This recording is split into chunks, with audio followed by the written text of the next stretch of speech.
Welcome, everyone, to Behind the Scales, where we rip the scales of our vision off and deal with things that people try to hide in the background, mental health issues.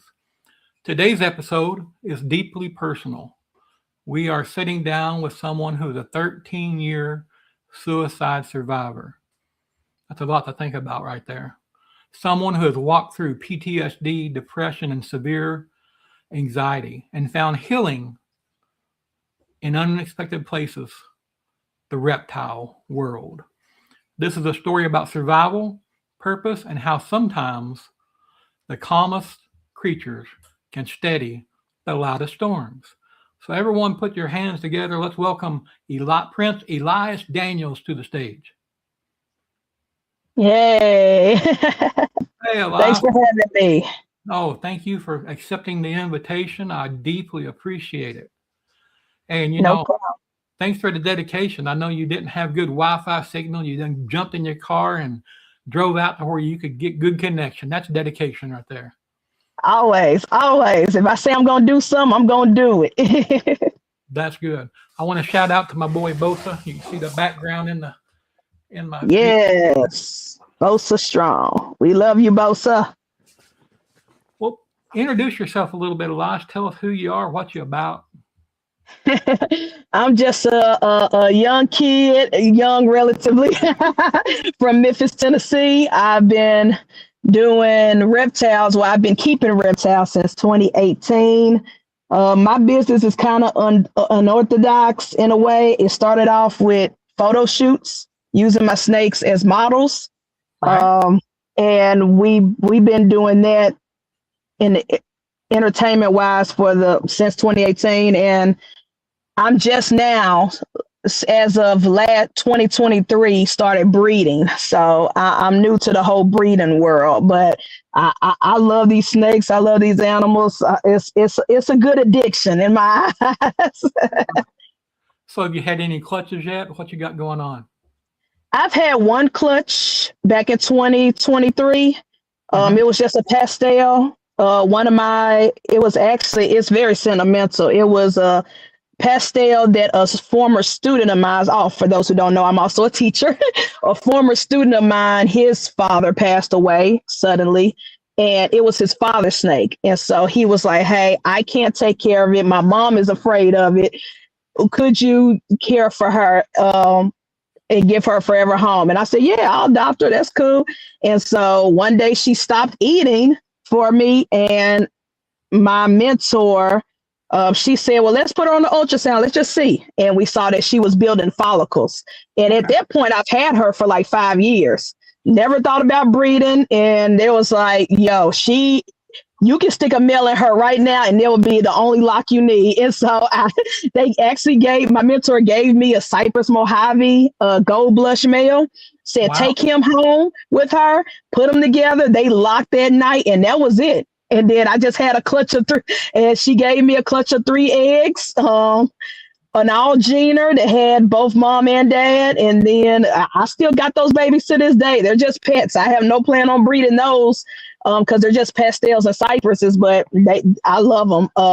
But this season, I have 2 females that should be giving me a clutch any day this week or next week. They've been past due. One girl is at like the 45-day mark of her since her pre-lay shed. So any day I should wake up or, come home from work and there'll be some eggs somewhere. Yeah. Oh, that's wonderful. Well, I'm going to give a shout out to the people in the chat room. We got Bosa. Love you, man. It was awesome last night the way the community turned out. I think the RWO and Wiz Constrictors raised $7,500. Let's go. Great job, everybody. But we want you to know, Bosa, all those 100 and some people was in that room bidding last night. We don't go away with the auction. We're still going to be here in your corner fighting for you, brother. So we love you. Yep. Big Mike's out there in the chat. What up, Big Mike? And my wife is out there. What up, wifey? And Sean's double dipping too, so he's out there. Yes. What else, Sean? So, and hey, I won't say what they say on the other shows, but Big Greg Rippon's in the scene too. So Who the fuck is Greg? Yeah, that's my guy. Shout out to TJ also. yeah. Well, in the intro, as I said, Elias is a 13-year survivor of suicide, and props to Elias right now. It's something that she's willing to talk about and dig into. And hey, Jamie. So I'm just going to jump into it, Elias. When you think back to the lowest point of your life there, what do you wish people understood about what you were carrying, the load that you're carrying then, that maybe you couldn't relate at that point?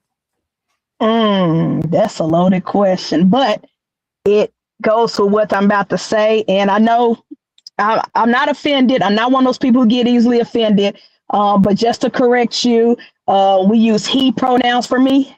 And okay. I appreciate that instead of she, but that goes into your question, because growing up, I always felt different. I always felt outside of my body, like I couldn't connect, like I didn't belong. And so for years, but I grew up in a very strict religious household where even just the sight or mention of a gay person was like, oh, that's a belt to your behind, you know what I'm saying? So I knew to keep quiet. And so I had to carry that burden with me most of my life. Not being able to, first, I didn't have the language as a child. Like we didn't say transgender. It was either you're gay or, you know, you're either gay, straight, or you're one of those lady boys. That was the language that was said around us. And so it was just hard growing up as a kid, not knowing the language. And then once I figured that out and got older, like in my 20s, I was like, oh, shoot. So this is what I am. This is what I been feeling all along. And I was like, well, I definitely can't come out. Not to my religious parents. I can't tell them none of this stuff. That what your daughter wants to be your son now. Like that's not gonna happen. And so yeah, I just struggled with that all through high school, college years. And then one day, I'll never forget it. It was October 15th, 2012. I was actually living in Florida at the time because I got an internship to work at Disney World. So I was living in Florida and my parents came to visit, my siblings. We had a great time. It was amazing. Like I was on cloud 9 and then they left. And when they left, I remember sitting in my room saying, I can never go back home.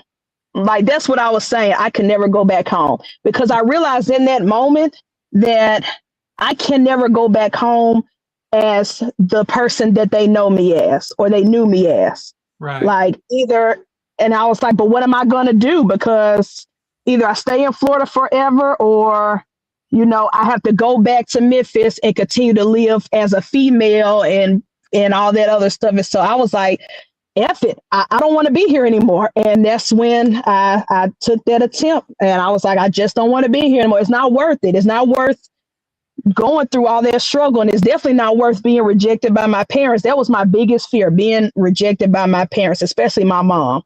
Because it was just us for the longest time before she remarried and then gave me all my brothers and sisters. So I was like, I can't do this. I'd rather just not be here. And fortunately for me, I survived. And my roommates called 911 and, you know, and then my mom took a flight from Memphis straight when she got the news straight to Orlando. Flew me out the next day, and I checked myself into a hospital because it was just that was my low point, and that was what I call my rock bottom moment, basically. Right. And having been in a very strict religion for a period of time myself, I can only imagine the pressure that put on you, because, you know, according to most of them, you were going straight to hell, right? Facts. It was like, well, what's the point then? Because, you know, either I'm going to live in hell on earth pretending to be something I'm not, or I live in my truth and then die and go to hell. So let me just go ahead and just make it easy for everybody and just eliminate. Right? That was my thought process in the day. But, you know, you're in your 20s and you just, you know, your frontal lobe isn't fully developed, and you go off emotions instead of logic, or you think of the worst case scenarios instead of what if the best case scenario, the opposite happens. You know what I'm saying? It's just, yeah, it was Well, rough. It was rough for me.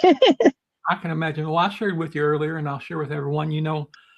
I never attempted suicide, but there was definitely a time in 2004 when I lost my wife that those thoughts entered my mind. I had two children, a Mhm. young boy and a daughter who had just entered her womanhood and started having those issues and things. And the job I worked with at the time, I was out of town at any given moment. I might wake up and have to be across the country, Mm. and I guess something in me just wouldn't let me give up. But Yeah. I do understand the pain that you're suffering, and I do feel. I mean, I can't say I feel it because it's different for all of us, right? Yeah. But so tell me, 13 years later now, what does being a suicide survivor mean to you today? Proud,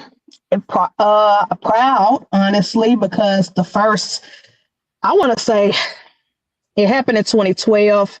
I want to say I felt shame around that incident, and regret, and I guess survivor's remorse, up until probably the pandemic 2020. Like, it was just every time October 15 came around, I was like, I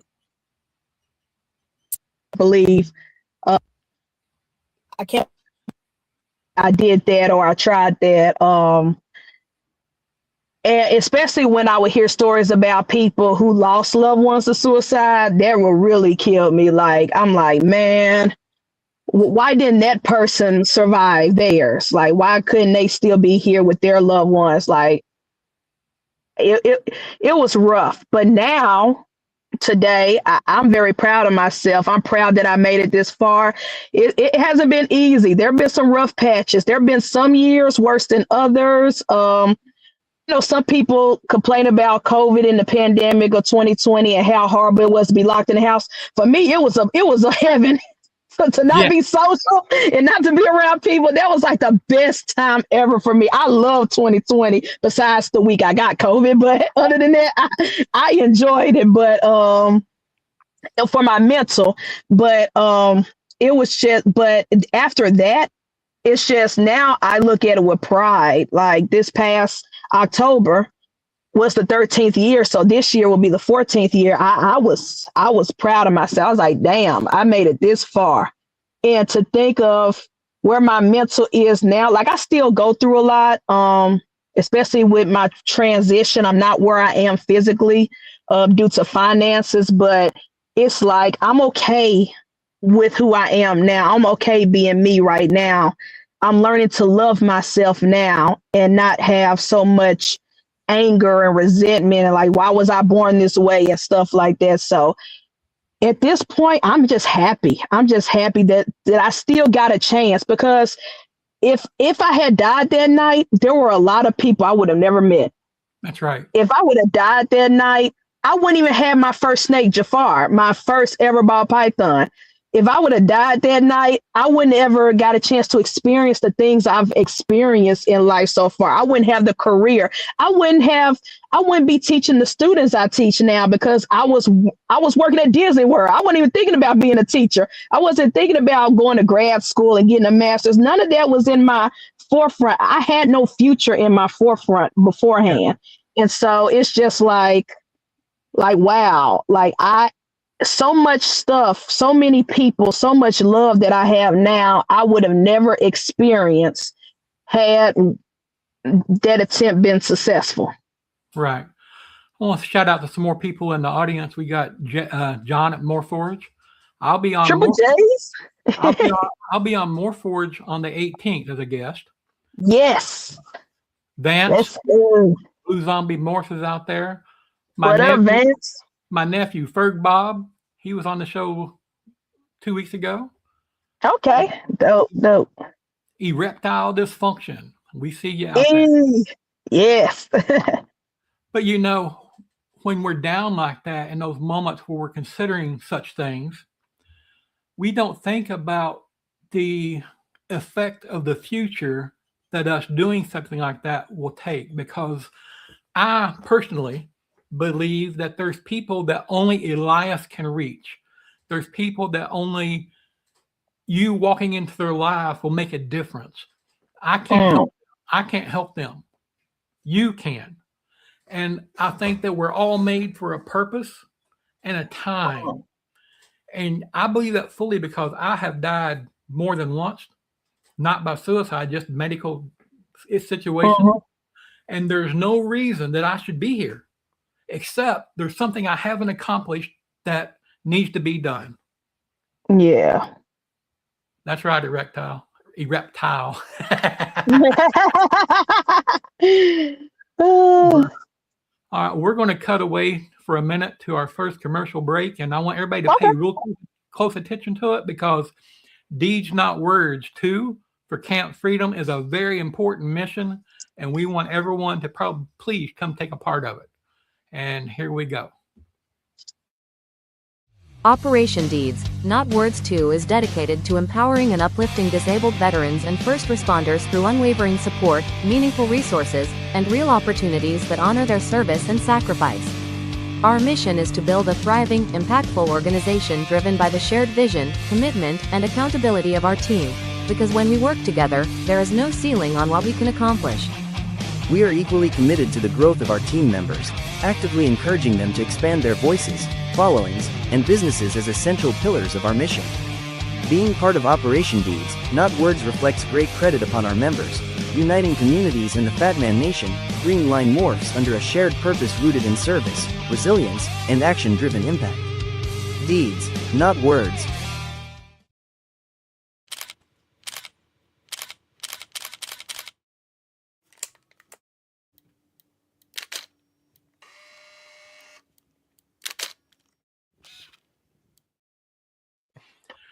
First, I'm really excited because in the auction last night, I got two photos from Jay Fisherman Photography.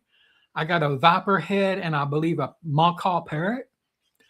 And can't wait for that to arrive so I can get him up in my snake room, because he is an awesome photographer. Your mic is off. Oh, yes. Yes. No, my car was making noise, so I was trying to mute myself while you were talking. I got you. And I got to give a shout out to this guy right here, Mark on Reptiles, Kyle. He hooked me up with Elias. That's the only reason that you're here. I wouldn't have probably known about your story about it. So we appreciate you, Kyle. Well, one more question about what we've talked about so far, and then we're going to move on. Was there a moment during your recovery that you realized, I'm going to make it? Wow. That's a good one. I think there were a lot of different aha moments for me, but I think the most significance for me was when I finally did come out to my mom and my grandma. And look, and I'm glad I was able to do that before my grandma passed. When I came, because those two women, those are my heroes. They helped raise me from day one. And so when I finally talked to my therapist, because I was still an outpatient at the mental hospital here in Memphis, when I got home from a session with my therapist and I just broke down in front of my grandma and my mom, and I told them the truth and the reason why I even attempted, they both just embraced me and they loved me. And I'll never forget, my grandma said, I may not understand. I may not ever understand. I might not ever agree, but nothing, not even my own beliefs, is going to stop my love for you. Right. Like, you will always be my baby, no matter what. And that was it. That was everything I needed. I didn't care about anybody else's opinions of me. I didn't care what anybody said. I'm like, once my grandma said that nothing's gonna come between her love for me, that was it. And my mom, same way, that was it. I was like, yeah, I can survive this. This ain't the end of the world. I can move on and live my life. And even if they religiously don't agree, at the end of the day, I'm still their baby. And that's all that mattered. That's all I cared about. Yeah. I didn't want to be one of those people that were shunned, cut off, excommunicated, kicked out. I didn't want to be that. I didn't want that to be my story. And it ended up not being my story. And that's when I realized if I can make it through the hardest, in my mind, the hardest situation ever, I can make it through anything. And I get that. You know, my grandmother was my rock. She was that foundation in my life that nothing changed. She was there every day. She was herself every day. And no matter what happened, she was there for me. When, I've had a lot of deaths in my life. I'm 60 some years old. Yeah. But I'll be honest, my grandmother passing was one of the hardest things that's ever happened to me. It was a big thing. Well, let's go back to 2014. You met someone with a Burmese python. Crossroads in a healing journey. What did that moment represent for you? That moment represented a lot because growing up, I grew up on a farm. I always loved animals. Steve Irwin was always on Safumafu, all that stuff. And so I always was intrigued about reptiles, and I always thought snakes were like the coolest thing, but my parents, no, that's the devil. So it was like, I never thought in my wildest dreams having a snake as a pet was a thing. Like, I always thought your pets were either cats, dogs, fish, or hamsters. That was it. Right. And so when that moment of working at Target and we had our little work picnic or whatever, company picnic, and my coworker brought his giant Burmese python, Nate, for us to meet, and he wrapped the snake around my entire body, and I held him, and I was like, this is amazing. This is like my wildest dream comes true. I feel like Steve Irwin in this moment. And it was just great. And then I was like, this is your pet? He was like, yeah. He said, I got like 5 of these at the house. And I was like, I would love to have a snake like this, but I don't know. But at that time I was living in an apartment. I was like, I don't think I can have a snake this big though. And he was like, it's okay. There are a lot smaller pythons. You can have a ball python, whatever. And I was like, okay, bet. And so that was the beginning of everything. Like just holding Nate and feeling him wrap around me. I'm like, this is amazing. I really feel like a king right now holding this snake. Well, that pretty much answers my next question. I was going to ask you, what was it about reptiles that felt different from other distractions or hobbies?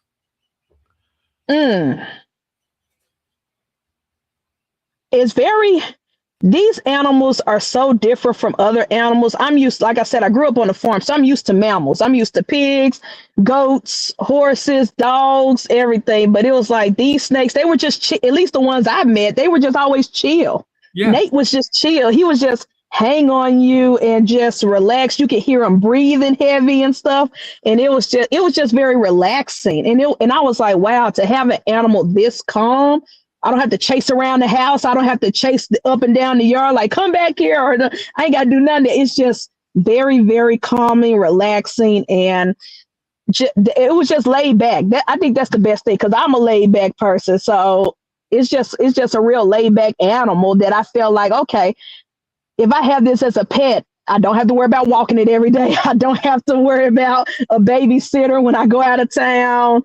It doesn't eat every single day of the week. Like this is amazing. Like this is just a perfect pet for me. Yeah, they do. I mean, same thing for me. It's just something about they're so serene. Yes.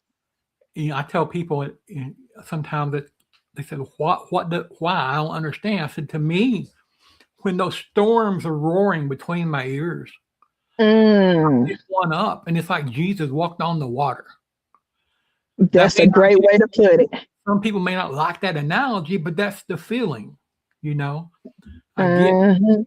So just having it on my shoulders, it just does something. Feeling it constrict, it's like a massage. It's just so relaxing. Yeah. Well, in 2015, you brought home your first classic ball python, and you still have him today, right? Yep, 10 years old.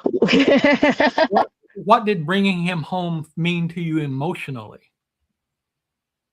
I was just excited. It was like a kid in the candy store. It was a Repticon Halloween day, and I went.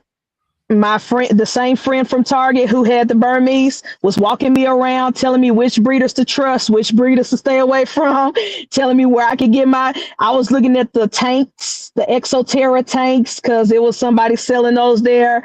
And he was like, nah, we finna go back to Target. We finna go to work. We finna go and get some Sterilite tub. I'm finna teach you how to poke holes in it. All that stuff with the heat mat. We gonna do this a more cheaper way than buying $200 Exoterra tank. And I was like, okay, so I'm following him. And then we're looking, and he was like, is there any snake that catches your eye? And of course, at that time, I see pies. $1,000. Can't afford that on my Target check. I see a banana, 5 something. Can't afford that one. And I'm just constantly going around up and down the tables. And then I look at this deli cup and I see a $10 normal. And I was like, I said, oh, he's affordable. Right. But then I asked the breeder, is this male, female, how's the temperament? Because my friend told me all the right questions to ask. And he took him out the deli cup, put him in my hand. He said, you tell me how's temperament. And it was just, and then Jafar periscoped. He periscoped and looked dead at my eyes. And I'm looking at him and I'm like, oh yeah, I'm in love. Like, this is my boy. And I was like, here, take my money, sir, take my money. And I was just so happy. And it was a connection. Now, granted, Jafar just sees me as a big monster holding him, but I'm looking at him like, oh, this is my new baby. This is my son right here. Like, he chose me. At least that's in my head. And I was just so, so happy. And I still got him to this day. That's my boy. That's my best friend right there. And, I'm glad that your first snake was a classic Python Regis. Yeah. Because they get a bad rap. Today, we're all chasing morphs. We wanted to have this and that and other things, but deep underneath those scales, they're like you and I. We're all the same. Exactly. Same problems and struggles. So that normal, classic-looking ball python will do the same healing as a $10,000 morph. Yes. Yes. Definitely.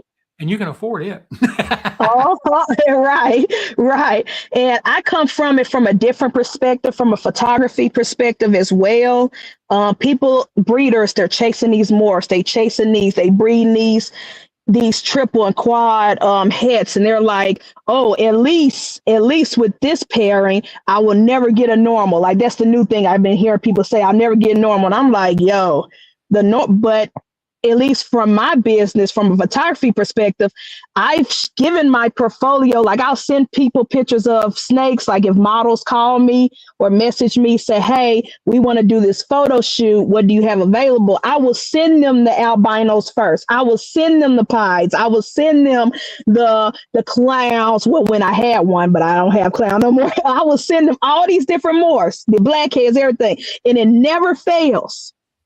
They always ask and book the normals. I only got 2 normals in my collection. No hets, just straight normals, Jasmine and Jafar, and they get booked more than anybody.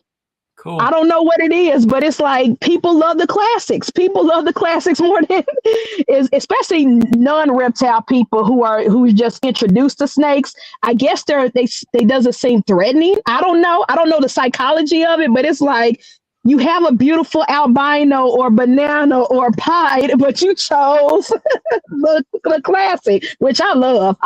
That makes me happy when people choose the classic over anything else.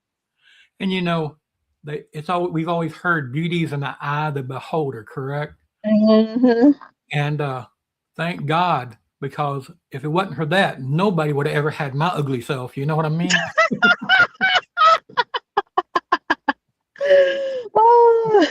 So before we go into our next break, I got one more question. If you're talking to someone who's never experienced these kind of struggles, PTSD, anxiety, the storms between their head, the chaos inside. How did caring for these reptiles give you and give your mind structure? Mm. They cut out all the noise. When I'm in the area where most of my reptiles are, the living room, when I'm in that space, like last night during the auction, as I'm watching the auction with y'all, Yeah. I was cleaning. And there have been moments where I catch myself just holding one of the ball pythons for like 10, 15 minutes. And I'm like, yo, I got to continue cleaning. I just get stuck in a trance, just sitting there, just holding like, oh my gosh, this is a beautiful animal. It's crawling on me, smelling everything, crawling on the racks and stuff like that. And it cuts off all the noise. There were times where I really did not hear anything on the auction going on. I didn't hear anything on YouTube, even though I had headphones in my ear, because I'm focused. My brain was focused on the animal, just watching them crawl around. And as I'm cleaning and throwing poop out and giving them fresh water, and as soon as I put them back, they go straight to the water bowl and start drinking. Now I'm staring at them drinking like I've never seen a snake drink before. It's just the best way I can describe it. It cuts out all the noise. It makes when I'm focusing on the snake, nothing else matters. It's just real quiet, calm. Same with me. My wife just said in the comments, that's how I am. It don't matter what's going on. If I got one of them near me or in my hands, that's where I'm at. Mm-hmm. All right, folks, we'll be right back. We got to give our sponsors some attention here, and we appreciate them. So here we go.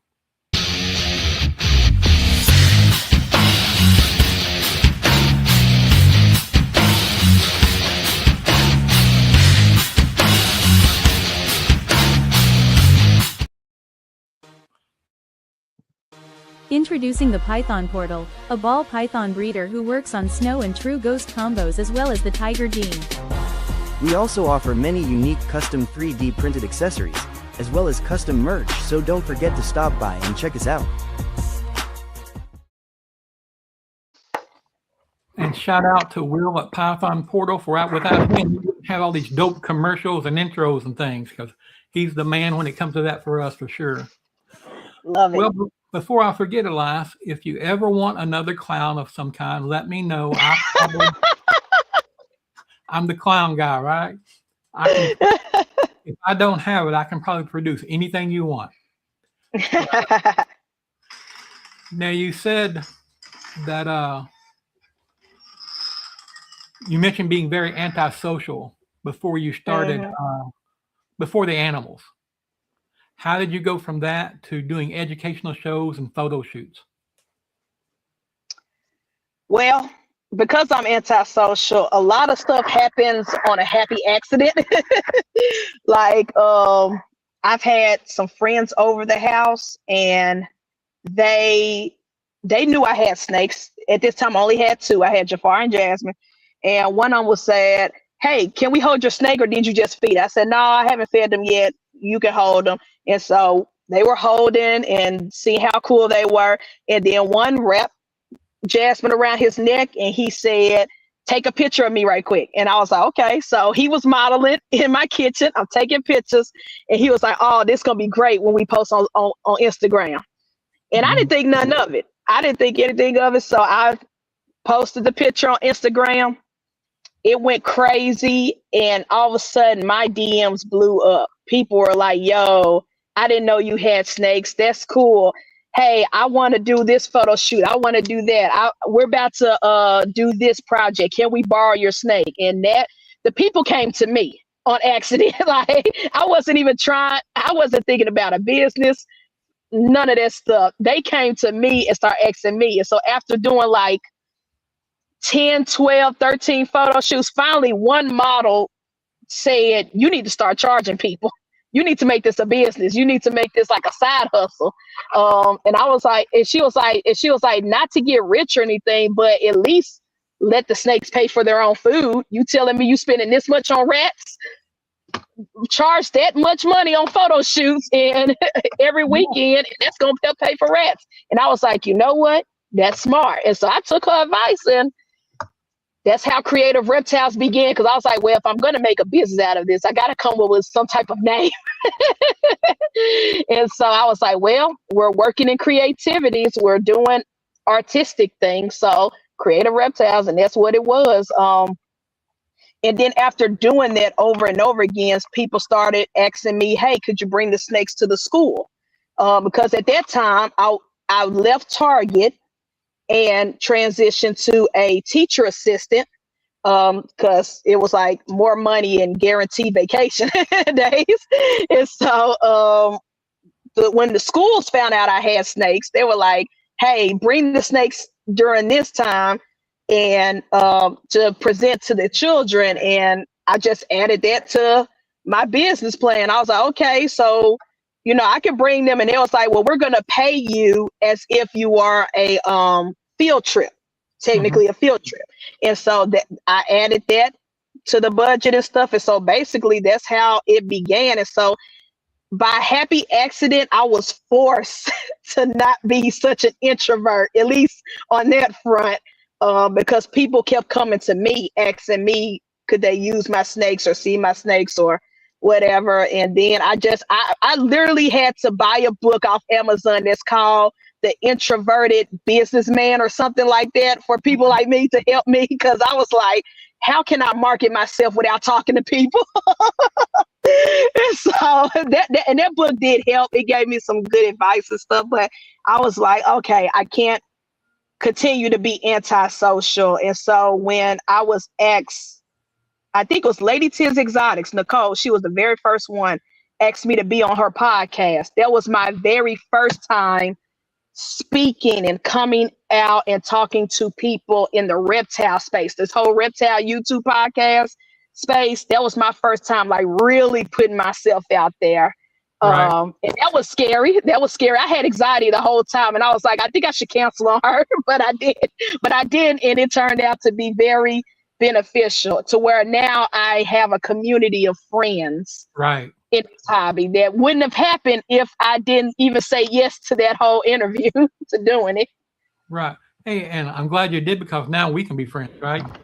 Yeah, for sure. So that first podcast, when you were sharing your stories and life and things like that, at that point, did you feel vulnerable or empowered? Oh yeah, no, I was vulnerable.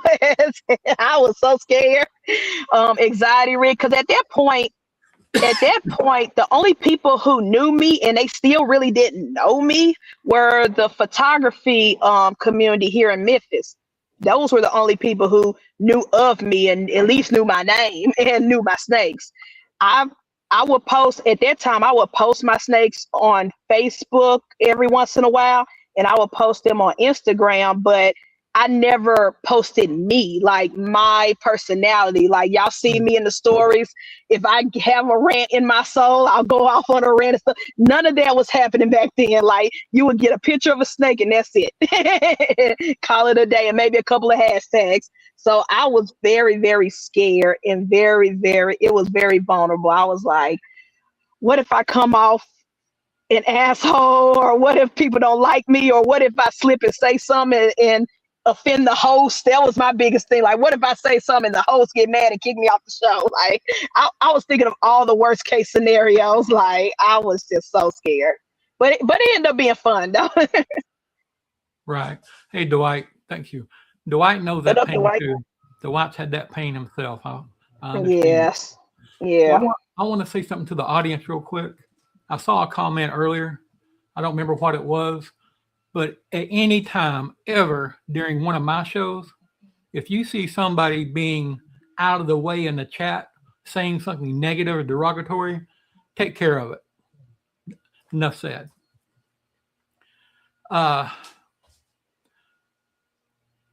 That distracted me a little bit. Have you ever Have you ever had someone tell your work impacted them? And if so, what did that mean to you? Yeah. I've had several people come to me and tell me because of what I do, they got their first snake. Like a couple of models that I've worked with years ago. Like there was one model I haven't seen or talked to because she moved out of Memphis. I haven't seen since like 2017, 2018-ish, like when I first started. And then all of a sudden I get a DM on Instagram and she was like, I finally got my first pet snake and it's all because of you. Thank you. And I was like, oh, wow, that is dope. And she sent me pictures of it. And I'm like, oh, that is crazy. So I've had kids write me letters, schools I've visited, saying that they love the snakes and they want us to come back and see them. And I've had a lot of those happen. And then one time, not this past year, but the year before, I decided to put myself out there and take the snakes to a comic convention.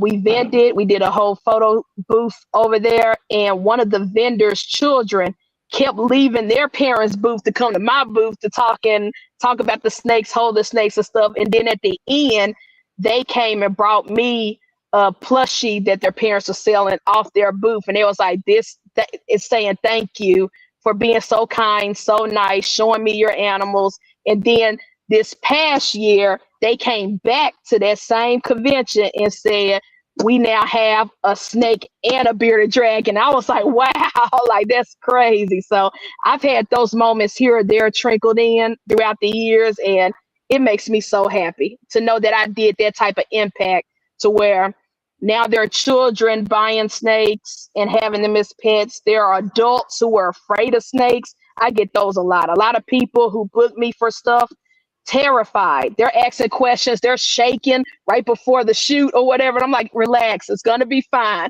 You're worried if the snake's going to bite you. You need to be worried if it's going to accidentally pee on you. That's the biggest question. Right. And then by the end of the shoot, they won't even give me my snake back. They're like holding on to it. Like, no, we love Jimmy. We love Jafar. Like I'm like, yeah, but we got to go home. You can't keep my snake forever. But it happens, and it makes me smile every time. I just grabbed a tidbit of information from what you just said that I think a lot of those who go to events and expos could bring attention to their table with. You know, if you bring another person with you and you can offer pictures with some reptiles and things, that's going to draw a crowd to your table. And the more people at your table, the more possible sales, right? Yep. So that's why I started doing it. Yeah. That's a smart move for sure. Well, you've had Jafar, you said 10 years now? Yes. What if he could talk? If Jafar could speak, what do you think he would say about his and your journey together in those past 10 years? Knowing him, he'll probably be like, I'm surprised I'm still alive. Because when I tell you at least his first 2 years of life, I did every mistake you can make as a reptile keeper. First of all, my friend told me to get a Sterilite tub with the locks from Target. I didn't listen to him. I went and found a glass tank off Facebook Marketplace or whatever you call it. No, Craigslist. It was Craigslist at the time. Yeah. And it was one of those over top lid things. Of course, Jafar got out of that in one night, disappeared for a couple of days. I was freaking out. It was like he was my first escape. He was my first bite because I was feeding without tongs. I was trying to feed with my hands. He was everything. I had the whole heat lamp over his tub with not enough water and humidity. Like every mistake you can make as a first time. I'm surprised that boy's still alive. It was just crazy. But I think if Jafar could talk, he would be happy that we both grown over the years. And also he will probably be happy because I let him breathe this year, that I let him get a girl. He's probably way happier about that because for 10 years he was just a pet. And then I was like, because I work thinker projects, I'm trying to prove genes out. I said, you know what? I'm finna throw Jafar in this tub, and he's probably very happy with me about that. Oh, my dogs are going crazy now. Well, I think that maybe Jafar taught you how to be a teacher. That part, he definitely did. Yep, he definitely did that. That's good. All right, we're going to go to our last break, and then we'll come back and try to wrap it up a little bit. Okay.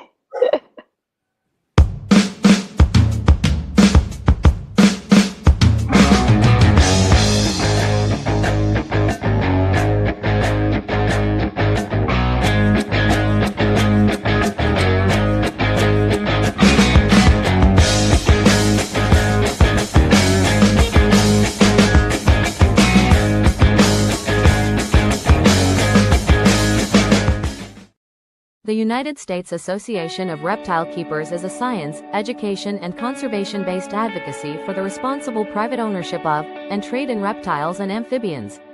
We endorse caging standards, sound husbandry, escape prevention protocols, and an integrated approach to vital conservation issues.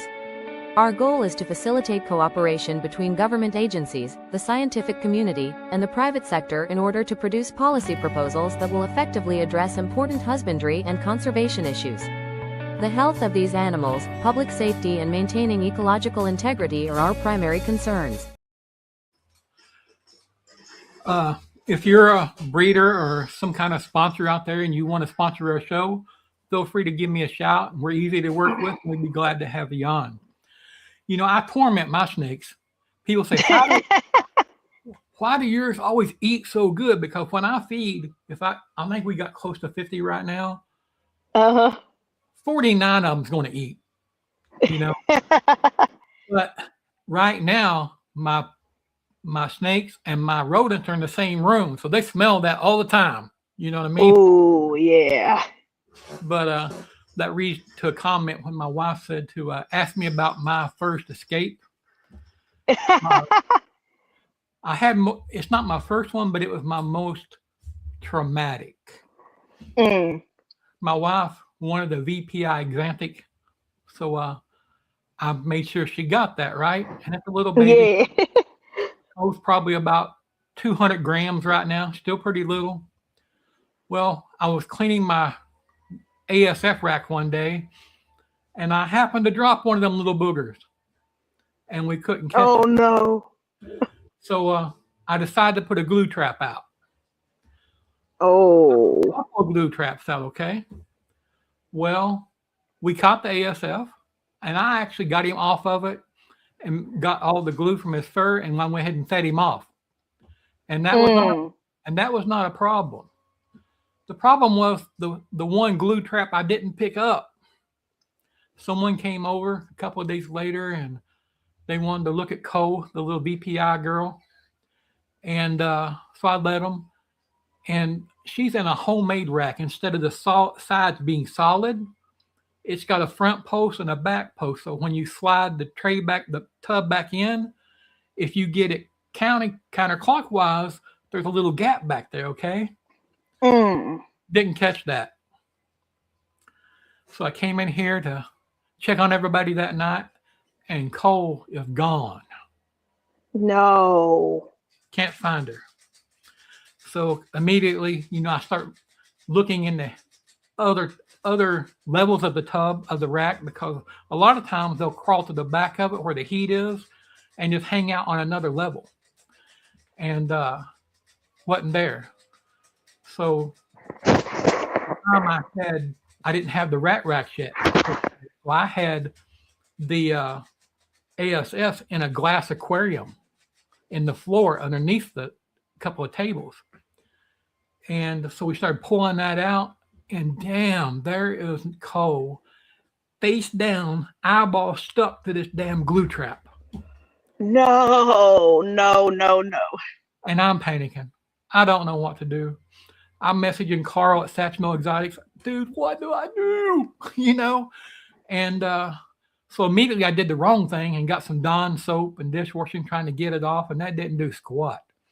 And Googled real quick and talked about using, some kind of like a vegetable oil or whatever like that.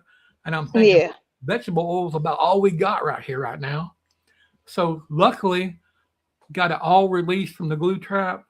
I put about a ½ inch of vegetable oil in a tub and put a little towel in there and let her swim around in it. And I kept rubbing her and massaging her, and every piece of that glue came off of her. Yeah. And she had a little red spot on her neck I was worried about. So it came feeding time, and I was kind of debating, do I feed her or not? Yeah. So I went ahead and offered her food, and she scarfed it down like never happened, and she's been going strong. So that's good. That's good. That's my traumatic escape experience right there. Yeah, that's very traumatic. I wouldn't know what to do in that situation. I'd probably be screaming, crying, everything. Well, it was, luckily the wife was here and I had extra stress because it's her baby. You know, Hmm. she's got her snakes too, okay? She got Yeah. she's got that one. She's got a banana het clown pie girl, and she's got a super Mojave. Listen to this. She's got a super Mojave that we found out was a black light, and then went back and researched the breeder she came from, and found out the facts. They listed him wrong. She had a super Mojave hypo clown. Wow. Dang. I was talking to my buddy Val out with white feather balls, and Hmm. he took a black light to his super Mojave and could see pattern in it. Okay, so I did the same thing. I said, "Man, that's a clown. Got the head stamp, the dripping down the back and stuff, the whole 9 yards." And I said, "We got to look at that." And come to find out, both of the parents were Mojave hypo clowns, and because they couldn't see Yeah. the pattern in it visually, they listed it as het, which was our benefit because that couple $100 we spent just increased to like, $1,500 maybe, Yeah. Yeah, That's crazy. very excited Now I about that. gotta go back like my Mojave, my super Mojave. Yeah. I mean, it's awesome. I would probably never thought of it. I guess it's been around the idea for a long time, but Val saw it on TikTok. He's got real big into the TikTok side of social media. And I Hmm. think people on TikTok are reptile hungry. Yes, they are. They are, Yes. they want to learn. They're very inquisitive, polite. Uh, Hmm. I was on last night with Val for an hour or two, and this guy popped on and didn't know the genes in his snake and things, and we pretty much was able to identify that for him, and so grateful. People are just so appreciative, and I love that. That's great. Yeah. People talking about giving is the greatest gift. For some of us, it really is because I get more healing from giving than you do Hmm. from receiving it. I'm sure. You know, Yes, for it, sure. so that's what it's about for me. Is it's part of my healing. Well, we're going to ask a couple hard questions. One more hard question, then we'll take it easy on you. Okay. What does survival mean to you right now compared to that moment 13 years ago? Mm. Right now, survival means kind of the same thing, but not as intense. So, what I mean by that is when I was trying to survive then, I learned positive coping skills. Mantras are a big thing for me. So, I'm always saying things to myself. I can do hard things. Saying things like, this too shall pass. Saying things like, um, one day at a time, 1 minute at a time, 1 hour at a time, stuff like that. It's a lot. It helps me. It's a lot easier now than back then, because back then I didn't believe it. I was just saying it just because my therapist told me to say Yeah. it. I was being very stubborn and resentful. I'm like, yeah, this too shall pass, blah blah blah, like whatever. But now it's really a part of my everyday life. Like I catch myself sometimes whispering it out loud, even at work. Like being a teacher is hard. Being a teacher is tough, and I bet. my brain is going 1,000 miles per hour, handling 30 little human beings, and sometimes you just got to count to yourself. And I've caught myself a couple of times saying, 1 minute at a time. If I could just get through this 5-minute lesson, if I could just get through this 30-minute lesson, we'll be good. If I could just get to lunchtime, we would be good. Like, and so I use mantras a lot. That helps me, and it has, and also physical. I know it's kind of hard to tell. I'm a big boy, but I do a lot of long distance running. Like I signed up for a lot of 5Ks and 10Ks, and I've done a half marathon before. My goal is to lose over 100 pounds so I could do a marathon. That's to be determined. But one thing about physically, like just going for a walk every day has really helped me to where when those moments, when those thoughts creep in my head, I just go for a walk. I just go outside. And in the summer months, when it's hot out, I'll take the snake. I'll take Jafar, or I'll take my new retic Juju. I'll just take them out with me so I can have an even better distraction. I can walk, hold the snake, and just cut the world, turn the noise off, cut the world quiet. And a lot of times that has really helped when those dark moments happen, when those negative thoughts happen, because yes, I am a 13 going on 14-year survivor. Those thoughts still pop up. Those thoughts of unworthiness, those thoughts of, life would be easier if I'm not here. Those thoughts of, you're a waste of space. It still pops up. It will never go away. It's just part of life. It's just how my brain is wired. However, I now have I have more than enough coping skills, healthy coping skills, and healthy distractions, like the animals, like working out, going on walks, or even when I get off what I did before this podcast and what I'm going to do when I get off this podcast is go in Discourse and talk in the chats with certain of my reptile buddies, my homies, and we're talking projects and stuff.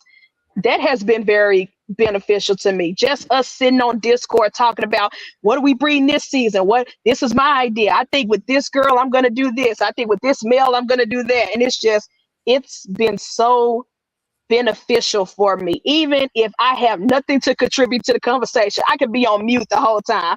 But it's keeping me distracted. It's keeping those thoughts out. And it's also giving me something to look forward to. Like, I can't think about suicide if I'm thinking about this new pairing that's coming up. I can't think about that stuff if, oh my gosh, I just got this new double head tri-stripe TSK exanthic male.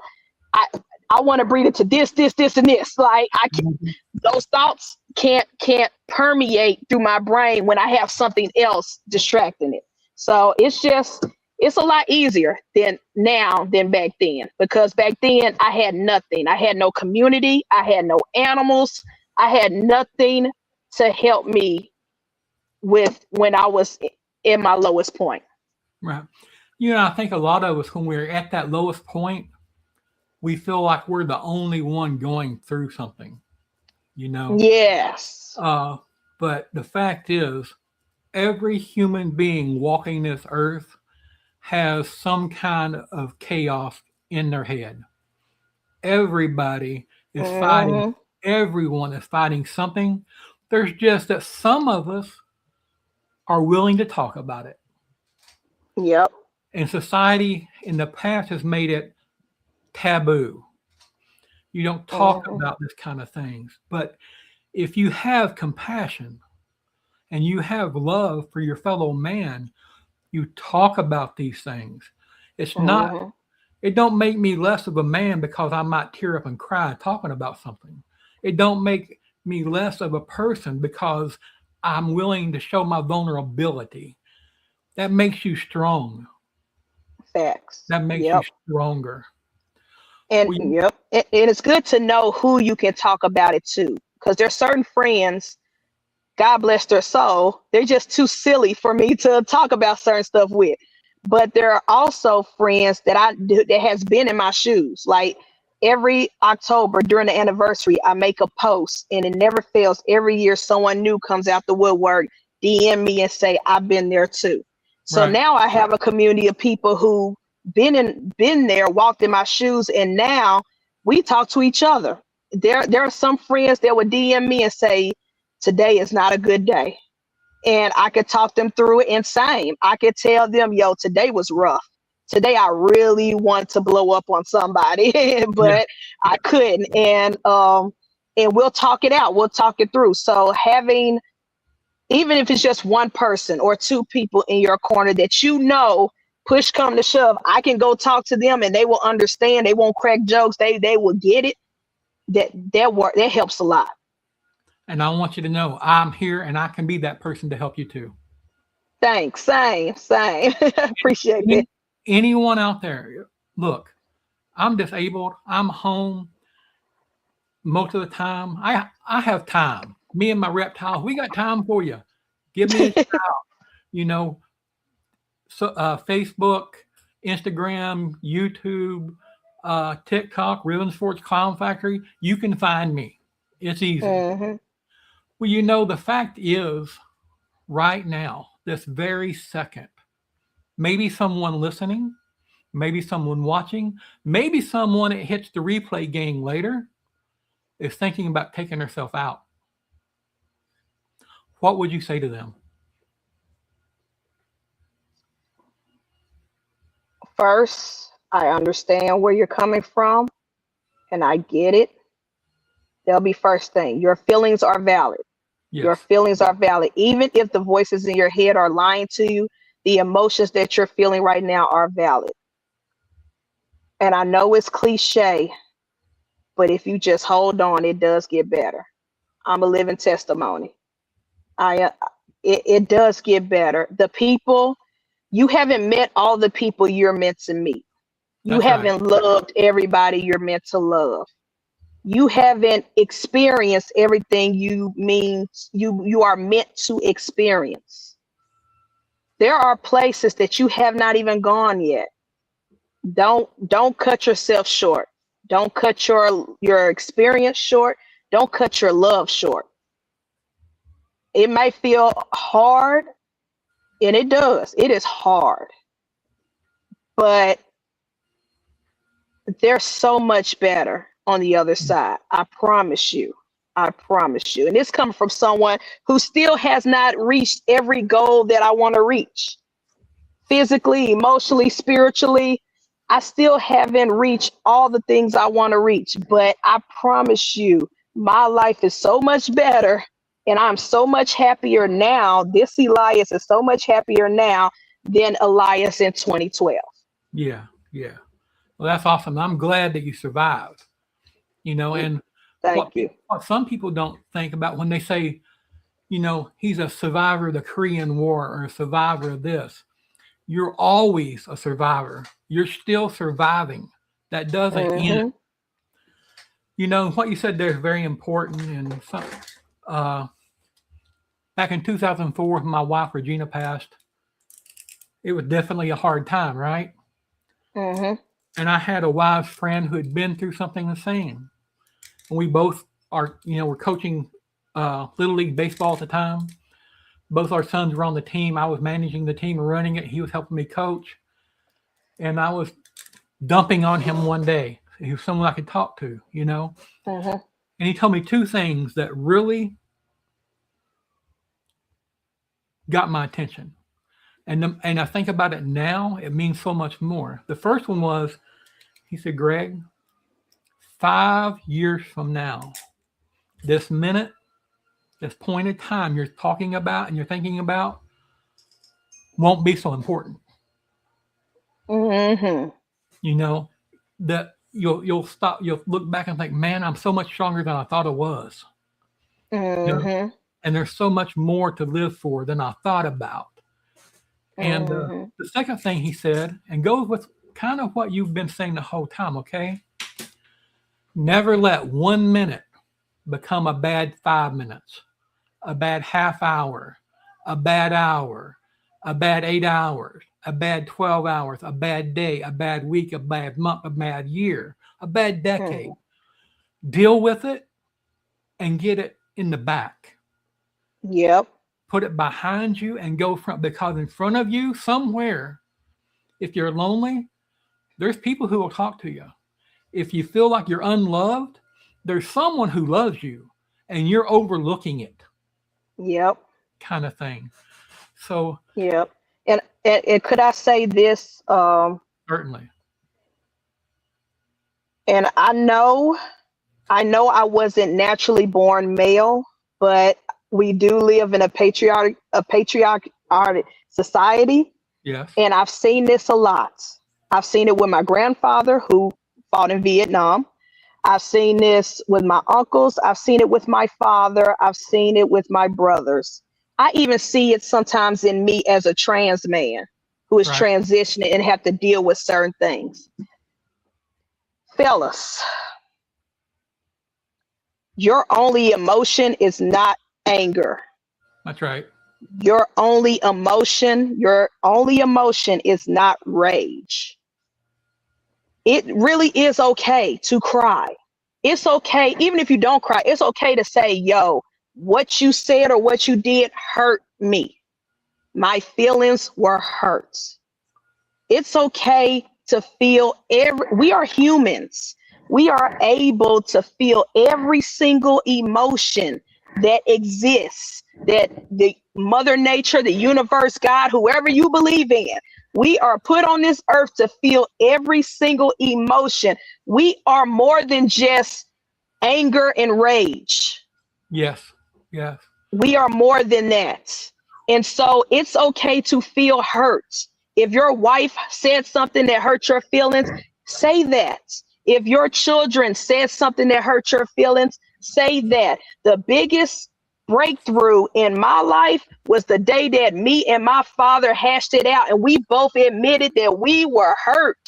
The reason why we were beefing and going at it on social media is because he was hurt and I was hurt. But we Right. would not have gone through that had we not just been honest about it. We are beyond rage and anger.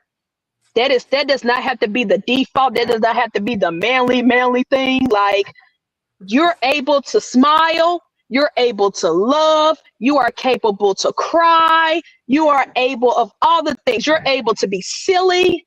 It's okay. Just because you turned 21 doesn't mean you can't be silly and fun and crack jokes anymore. It's okay to feel every single emotion. And I feel like either right now on this live or in the replay, there is a young man who feels lonely, isolated, sad, and don't know how to express it because all he is taught is that the only thing he's allowed to feel is anger and rage. That's the only acceptable thing, and that's not true. So I hope whoever's out there listening, it's okay.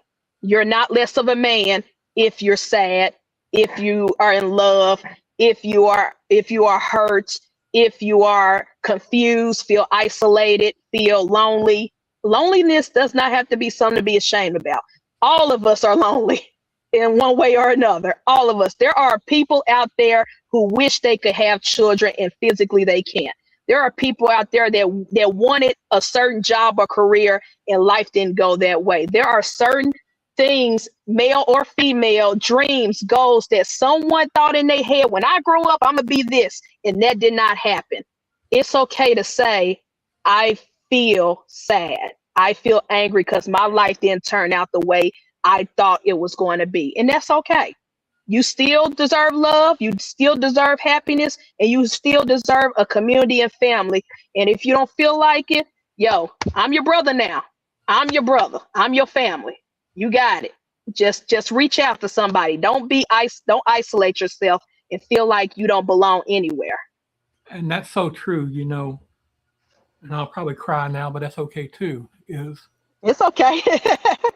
my father died when I was 4.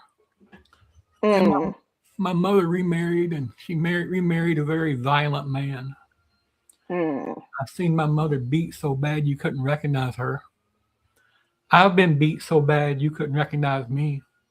Had guns held to my head, Russian roulette, those kind of things, and was beaten for showing emotion.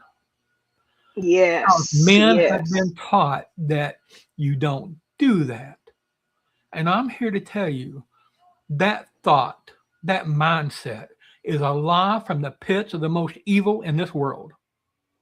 Yeah. We're no different than a female or anyone else. We are all created in the same image. We have the same vulnerabilities and the same strengths, some more pronounced than others in different sexes.